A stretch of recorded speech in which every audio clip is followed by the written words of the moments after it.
Brilliance Audio presents Bones Don't Lie by Melinda Leigh. Performed by Chris Ducart.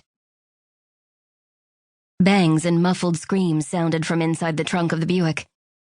Standing in the weeds next to the vehicle, he stared at the closed lid. Still alive. Oh well. A minor miscalculation. Didn't matter, this would all be over soon. Let me out! Help! He scanned his surroundings. No one in sight. Inky black in the darkness, the murky water of Gray Lake stretched out for miles. The crescent moon cast a pale light on its rippling surface. Thick forest fringed its banks. There were no buildings nearby, but there was a chance of someone camping in the forest. His gaze swept the bank of the lake, but he saw no flicker of campfires, no brightly colored tents. No sign of human activity. The public park, beaches, and boat ramp were 2 miles to the south. The wilder north end of the lake saw little activity. A mosquito landed on his arm, and he swatted it away. 3 more took its place. The warm August day had cooled in the evening, but the summer stickiness remained.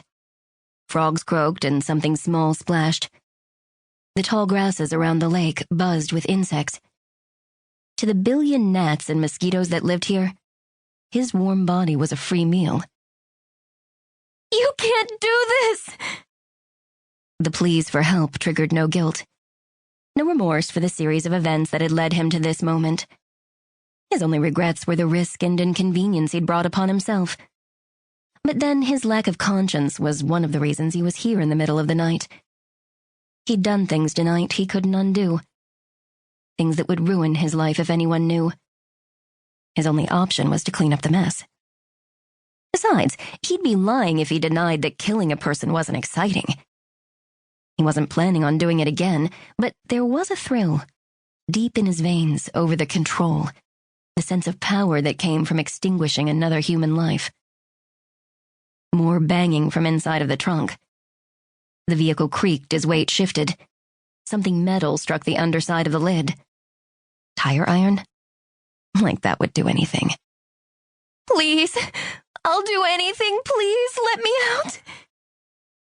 The plea was desperate, panicked, and for good reason. He ignored the cries, opening the driver's side door and sliding behind the wheel. He started the engine, lowered the window, and stared at the lake ahead.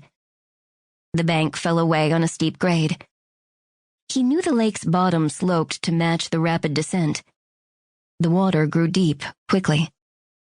Farther out, a tiny sliver of moon reflected on the surface. The Buick idled, its 10-year-old engine knocking and pinging. With the car door still open, he hesitated, his foot on the brake. He eyed the brick on the floor. It would hold the gas pedal down when he was ready. Was he really going to do this? This was another indelible moment. One that would leave a permanent mark, one from which there could be no return.